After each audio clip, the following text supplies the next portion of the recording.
Alcohol phenol ether part 5। आज हम लोग बात करेंगे प्राइमरी, सेकेंडरी और टर्शियरी अल्कोहल में विभेद। प्राइमरी, सेकेंडरी और टर्शियरी अल्कोहल में विभेद कैसे किया जाता है, काफ़ी इम्पोर्टेंट टॉपिक है।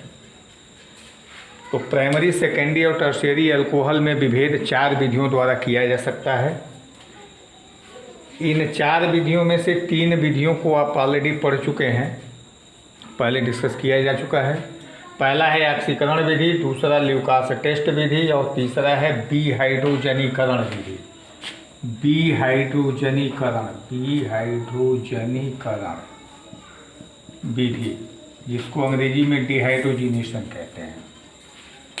तो ऑक्सीकरण विधि में पहले बताया गया है, रिएक्शन भी बताया गया है कि प्राइमरी अल्कोहल के ऑक्सीडेशन से एल्डिहाइड बनता है, सेकेंडरी अल्कोहल के ऑक्सीडेशन से कीटोन बनता है और टर्शियरी अल्कोहल का नॉर्मल कंडीशन में ऑक्सीडेशन नहीं होता है। तो प्राइमरी और सेकेंडरी अल्कोहल का जब ऑक्सीडेशन होता है तो एल्डिहाइड और कीटोन बनते हैं। इस अभिक्रिया में हाइड्रोजन भी विलुप्त होता है, यानी प्राइमरी और सेकेंडरी अल्कोहल का ऑक्सीडेशन होता है तो हाइड्रोजन निकलता है। इस क्रिया को डिहाइड्रोजिनेशन भी कहा जा सकता है, डिहाइड्रोजनीकरण भी किया जा सकता है। मतलब प्राइमरी, सेकेंडरी, टर्शियरी अल्कोहल तीनों का ऑक्सीडेशन करेंगे तो प्राइमरी अल्कोहल ऑक्सीडाइज होकर के एल्डिहाइड बनाएगा, सेकेंडरी कीटोन बनाएगा, टर्शियरी अल्कोहल का सामान्य परिस्थितियों में ऑक्सीकरण नहीं होगा। इस तरह से विभेद किया जा सकता है। दूसरा है ल्यूकास टेस्ट विधि द्वारा। तो ल्यूकास टेस्ट के लिए पहले जानना होगा ल्यूकास रिएजेंट क्या होता है। सांद्र HCl और निर्जल जिंक क्लोराइड का मिश्रण ल्यूकास अभिकर्मक कहलाता है। ये भी ऑब्जेक्टिव में पूछा जाता है कि ल्यूकास रिएजेंट क्या है, इसका उपयोग क्या होता है। तो सांद्र HCl और निर्जल जिंक क्लोराइड का मिश्रण ल्यूकास रिएजेंट कहलाता है। इसका उपयोग प्राइमरी, सेकेंडरी और टर्शियरी अल्कोहल के विभेद में किया जाता है। टर्शियरी अल्कोहल ल्यूकास रिएजेंट के साथ धुंधलापन तुरंत देता है, टर्बिडिटी इमीडिएटली, मन तुरंत धुंधलापन देता है। सेकेंडरी अल्कोहल में जब ल्यूकास रिएजेंट मिलाते हैं तो यही धुंधलापन 5 मिनट बाद आता है। और प्राइमरी अल्कोहल में जब ल्यूकास रिएजेंट मिलाया जाएगा तो रूम टेम्परेचर पर टर्बिडिटी नहीं आएगी, धुंधलापन नहीं आएगा। यानी प्राइमरी, सेकेंडरी, टर्शियरी तीनों प्रकार के अल्कोहल को 3 टेस्ट ट्यूब में रख दिया जाएगा, लेकिन ये पता नहीं रहता है कि कौन प्राइमरी है, कौन सेकेंडरी है, कौन टर्शियरी है। तीनों टेस्ट ट्यूब में ल्यूकास रिएजेंट एक साथ मिलाएंगे। जो अल्कोहल तुरंत टर्बिडिटी देगा, तुरंत धुंधलापन देगा, वो टर्शियरी अल्कोहल होगा। जो 5 मिनट के बाद धुंधलापन देगा वो सेकेंडरी अल्कोहल होगा। और जो रूम टेम्परेचर पर धुंधलापन नहीं देगा वो प्राइमरी अल्कोहल होगा। तीसरी विधि है कापर के साथ गर्म करके। कापर धातु के साथ जब अल्कोहल की वाष्प को गर्म किया जाता है तो 3 तरह के प्रोडक्ट इसमें भी बनते हैं।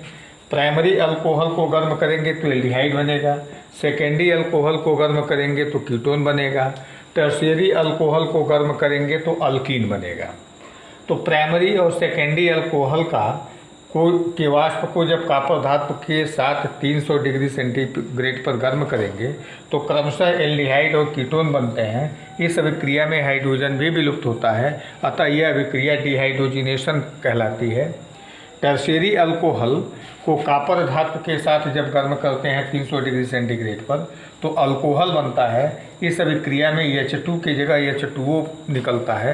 इस अभिक्रिया में H2O का विलोपन होता है, इसलिए यह अभिक्रिया डिहाइड्रेशन या निर्जलीकरण कहलाती है। चौथी विधि है विक्टर मेयर विधि। विक्टर मेयर विधि प्राइमरी, सेकेंडरी और टर्शियरी अल्कोहल में विभेद की सबसे उत्तम विधि है। यह विधि इस तथ्य पर आधारित है कि तीनों प्रकार के अल्कोहल से प्राप्त नाइट्रोअल्केन नाइट्रस एसिड के प्रति भिन्न भिन्न व्यवहार प्रदर्शित करते हैं। मतलब 3 टेस्ट ट्यूब में अलग अलग 3 प्रकार के अल्कोहल ले लेंगे। इन तीनों में एक साथ फास्फोरस और आयोडीन पहले मिलाएंगे, फिर सिल्वर नाइट्राइट मिलाएंगे। तो फास्फोरस, आयोडीन और सिल्वर नाइट्राइट मिलाने के पश्चात जो अल्कोहल रहेगा उसके अनुसार नाइट्रोअल्केन प्राप्त होगा। यानी सिल्वर नाइट्राइट मिलाने के बाद प्राइमरी अल्कोहल के हिसाब से नाइट्रो अल्केन बनेगा, सेकेंडरी अल्कोहल का संगत नाइट्रो अल्केन बनेगा, टर्शियरी अल्कोहल का संगत नाइट्रो अल्केन बनेगा। फिर इनमें नाइट्रस एसिड मिलाएंगे तीनों में, तो प्राइमरी ये पहले दो स्टेप का जो रिएक्शन है ये तीनों में एक जैसा होगा, यानी फास्फोरस और आयोडीन तथा सिल्वर नाइट्राइट मिलाने के बाद प्राइमरी अल्कोहल का नाइट्रो अल्केन बनेगा, फिर सेकेंडरी अल्कोहल का नाइट्रो अल्केन बनेगा, फिर टर्शियरी अल्कोहल का नाइट्रो अल्केन बनेगा।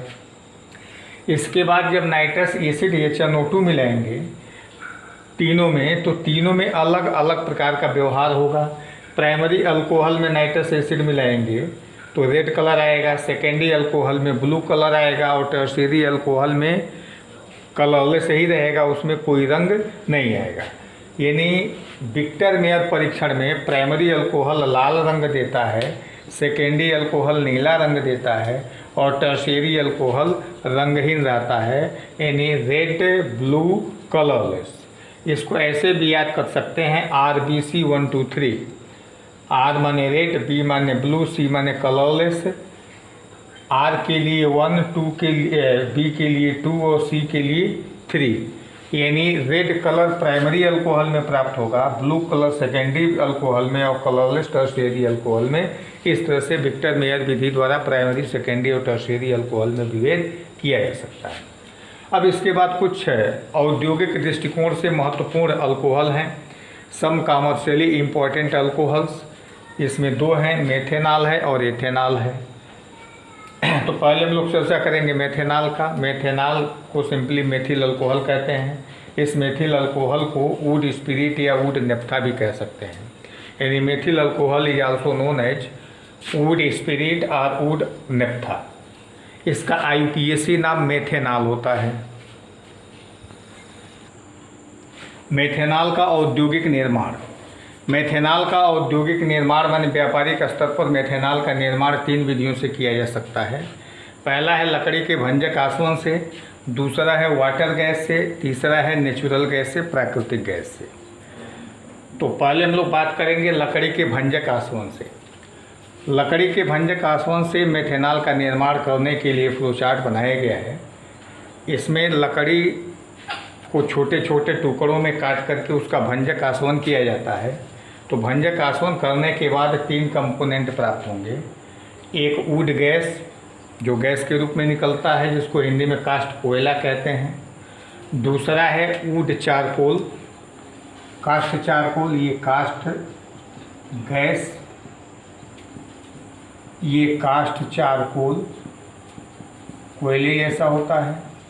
और तीसरा है लिक्विड डिस्टिलेट, द्रव आसूत जिसको कहते हैं, द्रव आसूत। इस द्रव आसूत में माने लिक्विड डिस्टिलेट में 2 परतें होती हैं। निचली परत तारकोल की होती है, जिसको कोलतार कहते हैं, और ऊपरी परत में 3 लिक्विड होते हैं। मेथेनॉल होता है, एसिटिक एसिड होता है और एसीटोन होता है। तो ऊपरी परत में मेथेनॉल की मात्रा 2 से 4% होती है, एसिटिक एसिड की मात्रा 8 से 10% होती है, और एसीटोन की मात्रा काफ़ी कम होती है, 0.1 से लेकर के 0.5% तक होती है। इन तीनों के मिश्रण को पाइरोलिग्नियस एसिड कहते हैं। अब इस निचली परत को और ऊपरी परत को अलग कर लिया जाता है। तो ऊपरी परत को जब अलग करेंगे तो वो पाइरोलिग्नियस एसिड के रूप में प्राप्त होगा, जिसमें मेथेनॉल, एसिटिक एसिड और एसीटोन होते हैं। इनको चूने के पानी में प्रवाहित किया जाता है। तो चूने के पानी में जब इनको प्रवाहित किया जाता है तो चूने के पानी से केवल एसिटिक एसिड क्रिया करता है, मेथेनॉल और एसीटोन नहीं। तो एसिटिक एसिड क्रिया करके कैल्शियम एसीटेट का अवक्षेप बनाता है, जिसको छान लिया जाता है। तो अवक्षेप के रूप में कैल्शियम एसीटेट प्राप्त होता है, और द्रव माने क्षनिक के रूप में मेथेनॉल और एसीटोन का मिश्रण प्राप्त होता है। अब इस मिश्रण को प्रभागी आसवन से अलग करते हैं तो मेथेनॉल अलग हो जाता है, एसीटोन अलग हो जाता है। और यहाँ जो कैल्शियम एसीटेट का अवक्षेप प्राप्त हुआ, इसमें सल्फ्यूरिक एसिड मिलाएंगे। सल्फ्यूरिक एसिड मिलाने पर ये कैल्शियम एसीटेट से क्रिया करके एसिटिक एसिड बना लेगा और कैल्शियम सल्फेट अवक्षेपित हो जाएगा, जिसको छान करके अलग कर लिया जाएगा। अब इस तरह से एसिटिक एसिड का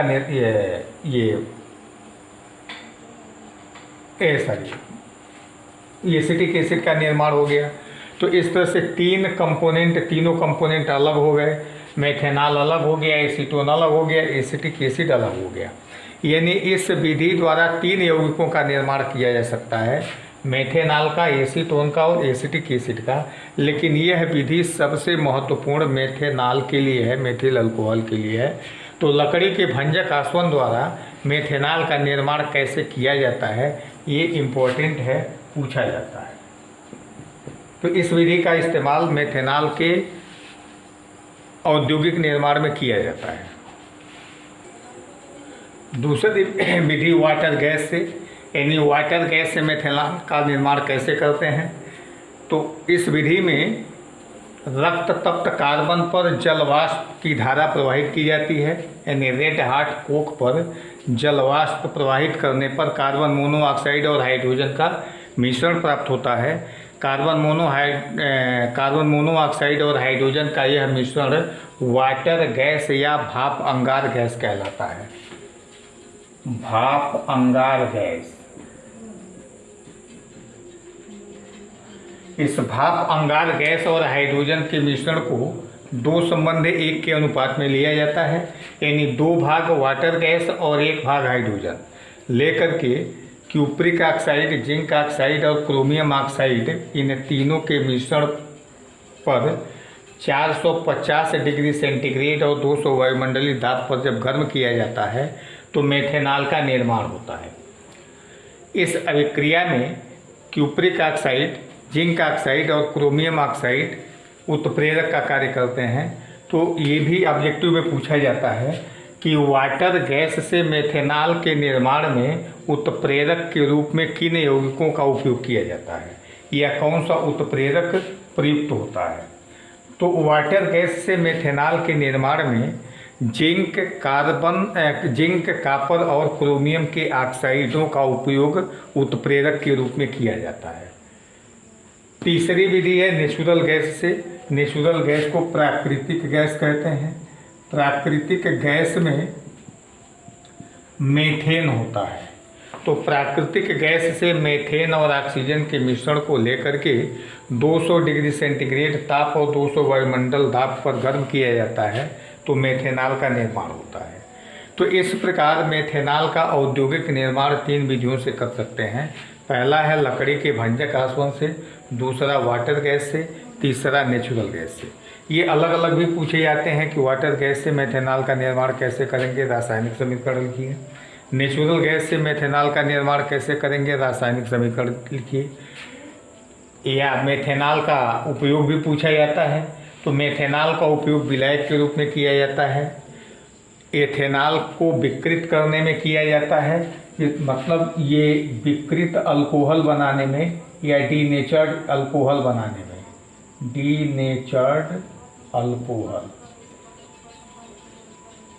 बनाने में इसका उपयोग किया जाता है। विकृत का मतलब होता है बिगड़ा हुआ, यानी अल्कोहल को पीने योग्य न रखा जाए, यानी अल्कोहल का इस्तेमाल पीने में न किया जाए, ऐसा बनाने के लिए उसमें मेथेनॉल मिला दिया जाता है। और मेथेनॉल मिलाने के बाद जो अल्कोहल प्राप्त होता है उसको विकृत अल्कोहल कहा जाता है या डीनेचर्ड अल्कोहल कहा जाता है। तो विकृत अल्कोहल के निर्माण में मेथेनॉल का उपयोग होता है। रंजक और औषधियों के निर्माण में इसका उपयोग होता है। मेथेनॉल और पेट्रोल का मिश्रण ईंधन के रूप में प्रयुक्त होता है। अगला अल्कोहल है एथिल अल्कोहल। एथिल अल्कोहल को ग्रेन अल्कोहल भी कहते हैं, यानी ethyl alcohol is also known as grain alcohol. इसका यूपीएसी नाम एथेनॉल होता है। एथेनॉल का औद्योगिक निर्माण एसिटिलीन से भी कर सकते हैं, किण्वन विधि द्वारा भी कर सकते हैं। एसिटिलीन से एथेनॉल का निर्माण करने के लिए एसिटिलीन की क्रिया डाइल्यूट एसिड और मर्क्यूरिक सल्फेट की उपस्थिति में कराई जाती है। यानी एसिटिलीन की क्रिया डाइल्यूट एसिड की उपस्थिति में मर्क्यूरिक सल्फेट के साथ कराने पर पहले एसिटिल्डिहाइड बनता है। यह एसिटिल्डिहाइड निकिल उत्प्रेरक द्वारा अपचयित होकर एथेनॉल का निर्माण करता है।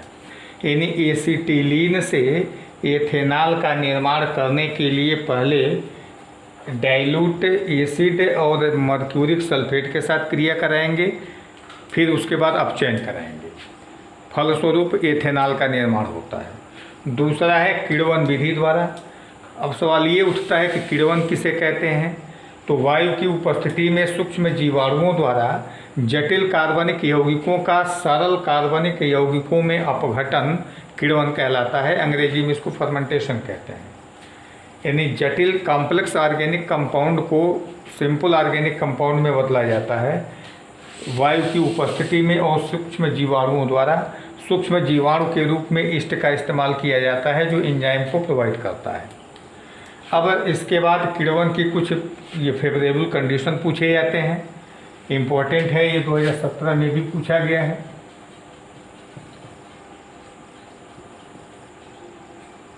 कि किण्वन किसे कहते हैं, किण्वन की उपयुक्त या अनुकूल परिस्थितियाँ क्या होती हैं? तो किण्वन 25 से 35 डिग्री सेंटीग्रेड पर अच्छा होता है। यानी किण्वन के लिए फेवरेबल टेम्परेचर 25 से 35 डिग्री सेंटीग्रेड होना चाहिए। वायु की उपस्थिति होनी चाहिए, सूक्ष्म जीवाणु की उपस्थिति होनी चाहिए ईस्ट के रूप में जो एंजाइम को प्रोवाइड करता है। किण्वन में होने वाली अभिक्रियाएँ क्या हैं? किण्वन जो है दो तरह से किया जाता है, माने दो प्रकार के यौगिकों से। एक तो चीनी के सिरे से का किण्वन किया जाता है और दूसरा जो है स्टार्च युक्त पदार्थों का किण्वन किया जाता है। स्टार्च चीनी का सिरा जिसको मोलेसिस कहते हैं, इस मोलेसिस में चीनी होता है, शुगर केन होता है C12H22O11। तो मोलेसिस में चीनी होता है, उसको डाइल्यूट करके जब डाइल्यूट करते हैं तो उसमें फिर ईस्ट मिलाते हैं जो इन्वर्टेज एंजाइम प्रोवाइड करता है। तो चीनी के सीरे में उपस्थित चीनी इन्वर्टेज एंजाइम की उपस्थिति में ग्लूकोज और फ्रक्टोज में अपघटित होता है। ये ग्लूकोज और फ्रक्टोज जाइमेज एंजाइम द्वारा एथिल अल्कोहल में परिवर्तित हो जाते हैं और कार्बन डाइऑक्साइड गैस मुक्त होती है। तो इस फर्मेंटेशन की क्रिया में या किण्वन की क्रिया में 8 से 10% एथेनॉल प्राप्त होता है जिसको वाष्प कहते हैं। एथेनॉल का निर्माण किया